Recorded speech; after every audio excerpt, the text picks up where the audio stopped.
The moon hung silently in the void, a sentinel carved from time itself.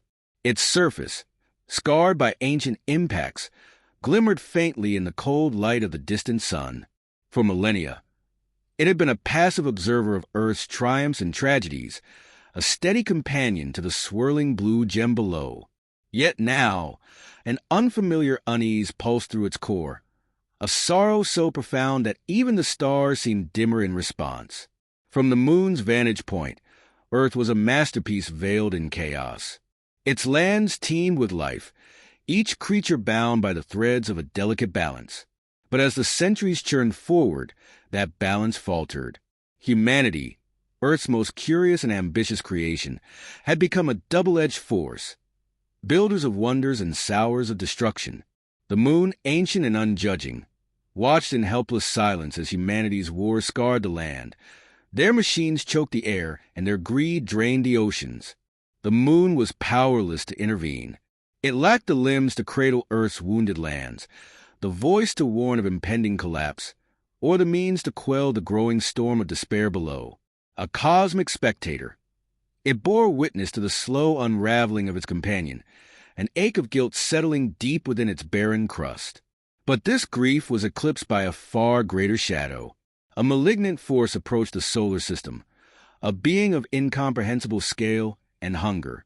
Known only as the Devourer, it had no form to define or voice to reason with. It was a living void, a black maw that consumed entire worlds, reducing thriving civilizations to barren husks. The moon, with its ageless wisdom, recognized the signs. The Devourer's tendrils of darkness slithered through the heavens, snuffing out distant stars. It would soon arrive at Earth. The moon's despair deepened into dread. Earth was unprepared. Its fractured nations, oblivious to the cosmic predator approaching, bickered over trivial disputes, blind to the doom that loomed just beyond their skies. How could they fight something that consumed light itself? How could they withstand an enemy that had no face, no motive, no end? For the first time in its eons of existence, the moon acted. It gathered its scattered energies, remnants of an ancient force long dormant within its core. From the depths of its being came a low, resonant hum, a vibration that rippled across the fabric of space. This was no ordinary sound. It was a call, a plea for help, a cry that transcended language and distance. The moon sent it hurtling through the cosmos, a beacon of anguish and hope, carrying its message far beyond the Milky Way. Eons passed in silence. The moon continued its vigil, its luminous face turned toward Earth even as its heart ached with futility. It began to doubt. Perhaps its call had been in vain. Perhaps there was no power in the universe capable of answering its plea. Until one night, the stars shifted. A fragment of light, impossibly bright and impossibly small, streaked through the blackness. It moved with purpose, cutting through the void like a shard of glass. The moon watched in astonishment as the fragment drew closer, its brilliance intensifying until it pierced the moon's surface, embedding itself within its ancient crust. The moon quaked, its entire being vibrating with the arrival of the celestial visitor. The fragment spoke, though not in words. It communicated through pulses of energy, bursts of light and warmth that conveyed meaning directly to the moon's essence. It was a fragment of a supernova, a remnant of a star that had died in a blaze of glory, scattering its power across the universe. The fragment whispered of potential, of creation, of a warrior that could be forged to defend Earth from the coming darkness. The moon listened, hope reigniting in its core. This fragment, this shard of stellar fury, was a gift of unimaginable power. But it was also a burden. To forge the warrior would require a sacrifice, a merging of the moon's essence with Earth's raw elements, bound together by the supernova's energy. The moon hesitated, its mind heavy with the weight of what must be done. It gazed down at Earth, its sibling, its companion. The lands were scarred, the oceans restless, the skies darkened by humanity's hubris. And yet, amidst the chaos, life persisted. Forests still whispered in the wind. Rivers still sang to the valleys. Even humanity, for all its flaws, held within it the spark of creation and resilience. It was worth saving.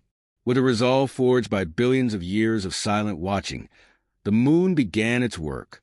It would channel its ancient energy, the supernova fragment's celestial power, and the Earth's raw essence to create a defender unlike any other. The process would be dangerous, perhaps even catastrophic, but there was no other choice. As the moon prepared, it cast one final, lingering gaze upon Earth. It felt no bitterness for its silent suffering, no resentment for its eternal role as a witness. Instead, it felt a profound love, a love that transcended worlds, species, and the relentless march of time. For the first time in its existence, the moon whispered to the Earth below, though it knew the words would go unheard. "Hold on, I will send you a protector." And with that, the moon began to reshape the fragment of light, the cosmos trembling as the first step toward salvation was taken. The moon's surface cracked and heaved as it drew forth the fragment of the supernova buried deep within its crust. It was not simply a shard of light. It was raw power, an ember of a star's death, pulsating with boundless potential. The moon knew it held within its grasp the key to Earth's survival, yet the task ahead was daunting. To wield such energy without destroying Earth required precision, restraint, and sacrifice. The moon began the forging process, channeling its ancient energies into a ritual as old as the universe itself. It reached across the vastness of space to Earth, calling upon the elements that had shaped its sibling for eons. Iron from its core, molten rock from its depths, and fire from its restless volcanoes. These were the building blocks of Protector to come. Each element was pulled toward the moon in a shimmering, ethereal stream, glowing with the faint blues and greens of Earth's essence. As the fragments of Earth gathered, the supernova shard flared with a brilliance that bathed the moon's surface in golden light. It was alive, though not in the way living beings were. It resonated with purpose, its energy vibrating in harmony with the moon's solemn determination. Slowly, the elements began to coalesce, drawn together by the fragment's gravitational force. The moon sculpted the warrior with care, shaping its body from iron and stone, fusing them with fire to create a molten form that pulsed with cosmic energy. The supernova fragment became the core of its being, nestled within its chest like a fiery heart. Veins of golden light ran through the warrior's towering frame, pulsating in rhythmic patterns as if mimicking the beat of a star's dying breath. The moon paused to observe its creation. The warrior stood tall, its form both alien and familiar, a blend of Earth's rugged beauty and the supernova's celestial power. Its eyes, twin orbs of swirling galaxies, opened for the first time, revealing a quiet but boundless intensity. This was no mere construct. This was a being of purpose, born of desperation and hope. Yet the warrior was silent. It did not speak, for it had no need for words. Its purpose was written into its very existence, to defend Earth from the coming darkness. It was neither human nor celestial, but something greater, a bridge between the two, forged in fire and light. The moon reached out to the warrior, not with words but with its essence. It shared its memories, its fears, and its unending love for Earth. The warrior stood still, absorbing the moon's wisdom. The bond between them grew, an unspoken understanding forming between creator and creation. But the warrior was incomplete. It had power, yet it needed direction. The moon, drawing on its ancient knowledge, began to imbue the warrior with the strategies of survival and battle. It spoke of Earth's history, its cycles of destruction and rebirth, and the relentless resilience of its inhabitants. "You are their protector," the moon imparted, its voice a deep vibration felt in the warrior's core. "You carry their hopes, their dreams, their very existence. You are their last line of defense." The warrior responded not with words but with action. It clenched its massive hands, molten fingers flexing with newfound strength. Its body glowed brighter, as if acknowledging its purpose. The moon's lessons were interrupted by a ripple in the fabric of space, a faint tremor that signaled the approach of the devourer's tendrils. The moon tense, its luminous surface dimming slightly. The time to test the warrior had arrived. A fragment of the devourer, a minor manifestation of its unfathomable power, descended near the moon, taking the form of an amorphous shadow. The tendrils of darkness lashed out, striking the moon's surface with an eerie silence, leaving behind craters of cold nothingness. The warrior stepped forward, its towering frame casting a long shadow across the moon's surface. Without hesitation, it charged at the intruder, its molten fists radiating cosmic energy. The battle was swift but fierce, a clash of light and darkness that illuminated the moon's surface in bursts of blinding brilliance. The warrior fought with precision and raw strength, using its molten form to counter the devourer's shadowy tendrils. It struck with devastating force, each blow tearing through the darkness. The moon observed intently, watching its creation not only fight but adapt. The warrior learned quickly, identifying weaknesses in the tendrils and exploiting them with ruthless efficiency. In the end, the shadow dissipated, its form unraveling into wisps of darkness that dissolved into the void. The moon felt a flicker of hope. It had created a protector capable of standing against the devourer's power. Yet this was only a fraction of the true threat. The warrior stood triumphant but unchanged, its glowing veins pulsing steadily. It did not celebrate, for it was not built for joy or pride. It turned to face the moon, awaiting its next command. The moon, though relieved, was acutely aware of the challenges ahead. The devourer itself had yet to arrive, and its true power was unlike anything the universe had faced. The moon knew the warrior's strength would be tested to its limits and beyond. "You have proven your strength," the moon intoned, its voice heavy with both pride and foreboding. "But the true battle is yet to come. Prepare yourself, for the fate of Earth rests upon your molten shoulders." The warrior, silent and resolute, returned to its place beneath the stars, its molten body glowing like a beacon in the darkness. And as the moon watched its creation, it felt a pang of sorrow amidst its hope. The warrior's existence was tied to the supernova fragment, and it would not last forever. But there was no time for mourning, not yet. The moon turned its gaze back to Earth, the blue jewel it had vowed to protect. The battle for its survival had only just begun. The stars above Earth dimmed as the devourer arrived, its presence blotting out the heavens. It was no mere force of nature, but a living abyss, a vast, writhing entity of shadow and silence. Tendrils of darkness spread across the solar system, engulfing asteroids, devouring light, and choking the very fabric of reality. What it touched ceased to exist, leaving behind a void so absolute it defied comprehension. Earth trembled beneath its approach. The seas churned, the winds howled, and the skies darkened as the world seemed to sense its doom. Humanity, for all its ingenuity and pride, was helpless against such a cosmic predator. It was not a foe to reason with, nor one that weapons could harm. The devourer was entropy incarnate, and it hungered. On the moon, the warrior stood motionless, its molten veins pulsing steadily as it observed the growing darkness. This was the enemy it had been forged to face, a foe so vast and incomprehensible that even the stars fled before it. The warrior's creator, the moon, spoke to the bond they shared, its voice heavy with purpose. "It comes," the moon said, its luminous surface flickering. "This is the battle you were born for. Protect Earth at all costs." The warrior responded with action, stepping forward to the moon's edge. Its massive form shimmered with the power of the supernova fragment at its core, a blazing contrast to the consuming void of the devourer. It leaped from the moon with effortless grace, streaking toward Earth like a comet of molten gold. As it descended, the warrior's body grew brighter, its form igniting as it absorbed the latent energies of space. The devourer noticed. Tendrils of shadow surged toward the warrior, their speed defying reason. Each one was a living extension of the devourer, capable of reducing matter to nothingness. The warrior raised its molten arms, and with a deafening explosion of light, it countered the assault. Supernova energy burst forth, illuminating the void and forcing the tendrils to recoil. The first clash had begun.